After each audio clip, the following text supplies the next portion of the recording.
1/2 Byzantine resistance.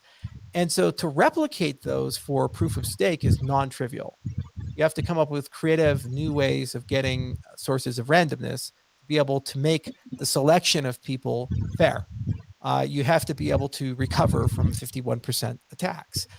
You have to be able to have a proper clock for the system. And usually what people do is they inherit that clock from a system like NTP to synchronize things. But there's actually ways to get around that and actually create clock from within the system. We wrote a paper called Chronos specifically for that. So a lot of people ask, why do we have so many Ouroboros papers? And the reason we have so many Ouroboros papers is that a lot of those properties were not solved in this paper right here, the original Ouroboros paper. If you actually go to ePrint, which is an IACR ePrint, which is the kind of the cryptography archive for most academic work in the domain of cryptography, and you go ahead and enter in Agalos. He's our chief scientist. You'll see a lot of the papers that he's written recently. He's an extremely verbose academic. But actually, let's enter the keyword Ouroboros. There we go. And you'll see how many different Ouroboros papers, Ouroboros, so Proust and a universally composable time model. We got Ouroboros Chronos, which is the decoupled clock. Crypsina says how to preserve privacy. Ouroboros BFT is a piggyback protocol to help with side chains and federated protocols. Genesis allows you to bootstrap from Genesis. That's another great security property of proof of work style systems. You never have to have a checkpoint. You can just redo the proof of work and you check it all the way from the chain you're giving, and you're able to have proper chain selection. Proust puts adaptive security and moves it to a semi-synchronous model. And actually, they're not done because there's other papers, like, for example, Ledger Redux is one. And Ledger Redux talks about recovery from 51% attacks, consensus redux, excuse me, and also recovery from, and also fast finality. So in this work, we talk control treatment of self-healing properties. So there's a lot to this, and it's a very, very complicated thing. But, the easiest way I think of thinking about this in general is like an engine. And when you have an engine, the engine has this concept of throughput. Okay, this engine has this concept of your latency, how long does it take to deliver the power, how much power can you deliver, and kind of a capacity. And proof of work is a type of engine. It's the thing that runs blockchain, other blockchains. And basically it says, okay, you can get a certain amount of work done with every block over a certain amount of time. So the distance between these blocks could be 10 minutes, it could be 10 seconds. Okay? So it could be some value time t, your latency consideration. And capacity is, how much can I put in those blocks? And so proof of stake is just another type of engine, and it has a throughput and a latency and a capacity concept. And also there's all kinds of other things, like if you have a synthetic resource, you can have n synthetic resources.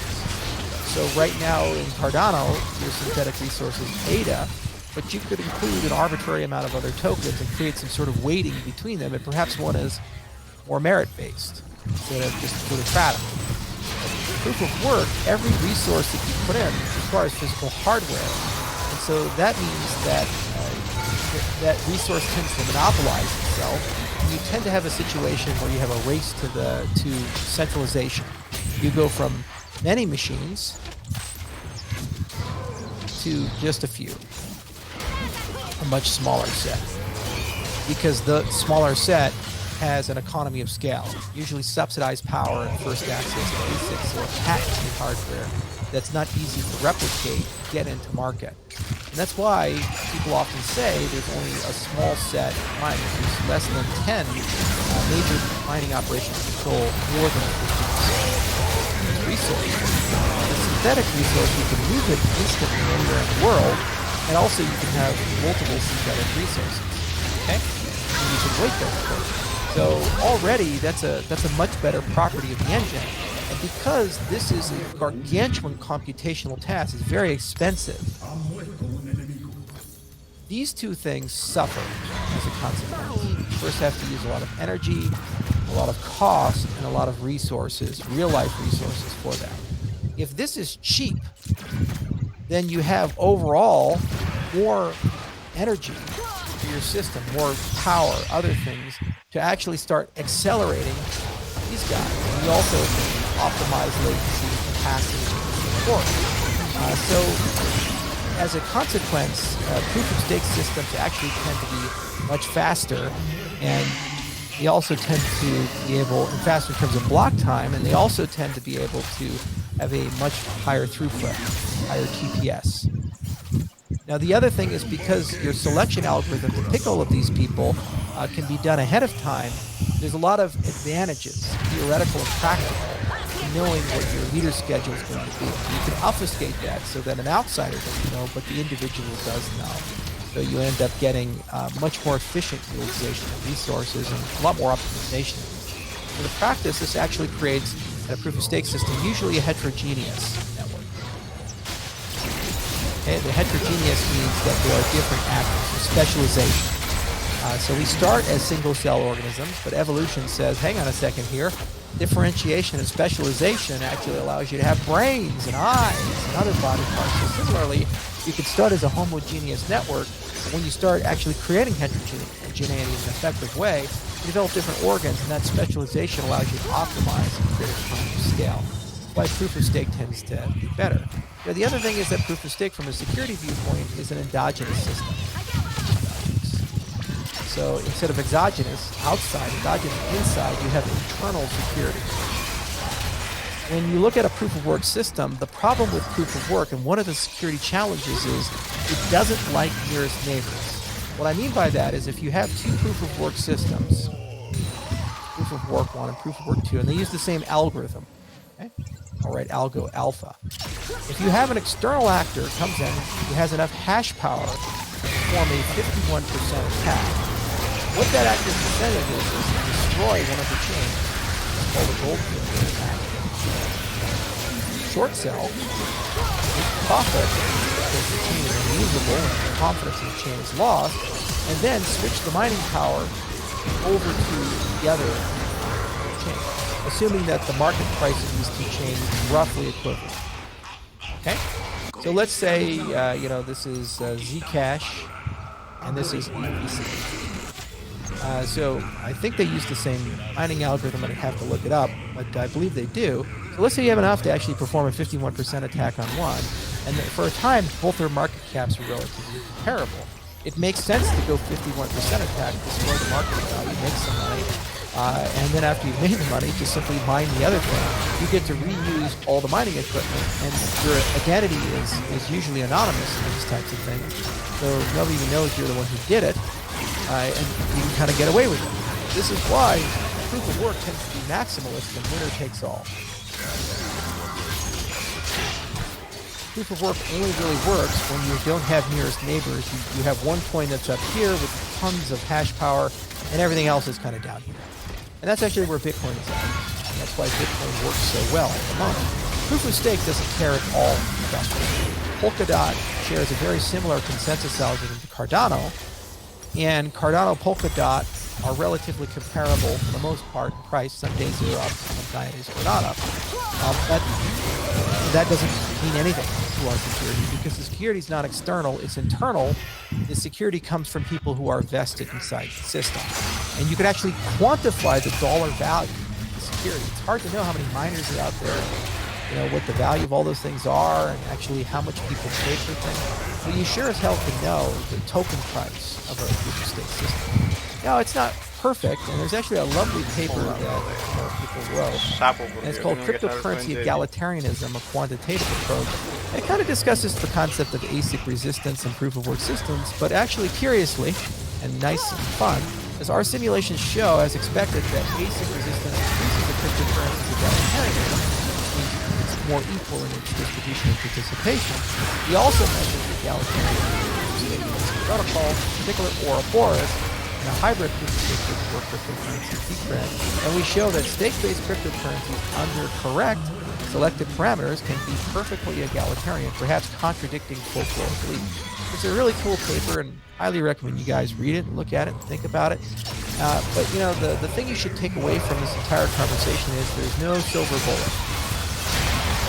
There's no notion of proof of work better than proof of stake, or proof of stake better than proof of work.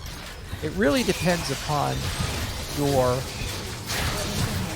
adversary and the security assumptions and the capabilities that you care about, your network structure and what you value, heterogeneity. Do you value external security, or do you want security coupled and connected internally to the network? What are your performance requirements and so forth? How expensive do you want to make an attack? Are you worried about Goldfinger attacks or these types of things where chains have nearest neighbors and so forth? And also the other thing you should take away from this is that proof of stake is ridiculously hard in practice. You have to know a lot about time. You have to know a lot about random number generation, RS, or other types of protocols or things like that. You have to really think carefully about recovery models. Is it okay to have a checkpoint? Do you not want to have a checkpoint, and so forth. Your network assumptions. Is it a synchronized network? Is it not a synchronized network? The more pristine things are with your assumptions, like for example, a fixed quorum and in a synchronized network, the higher the performance. It's a glass cannon, very brittle. The more disastrous your assumptions are. You go from synchronous to asynchronous and affixed to a floating committee, and the more egalitarian your selection mechanisms are, generally that hurts your performance inside your system. And this is a super well-studied problem, and if you actually take the time to go through these two collections of courses, you'll actually understand in practice how remarkably intricate and beautiful this particular space is. So I just wanted to make this video to try to sort fact from fiction and let you guys know where these things sit. I'm really proud of the research that's been done for Varus. I mean, if you look at these are not easy papers to write. If you actually go through them and spend time with them, this wasn't just some babble. You know, there was a huge amount of deep thought and very precise language. Every single one of these things were reviewed time and again, and external people looked at them and they said sometimes very harsh things. And you have to be intellectually honest with these types of papers. Like when you go to the Varus original paper, let's find it for you guys. I'm not actually, if you Google it, Varus.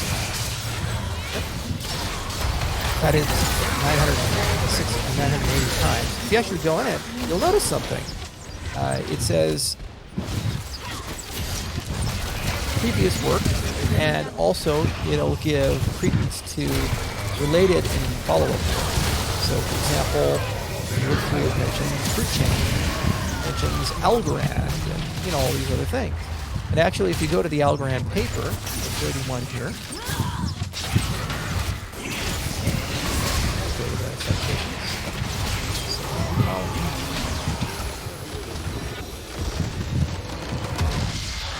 Notice something. The paper actually cites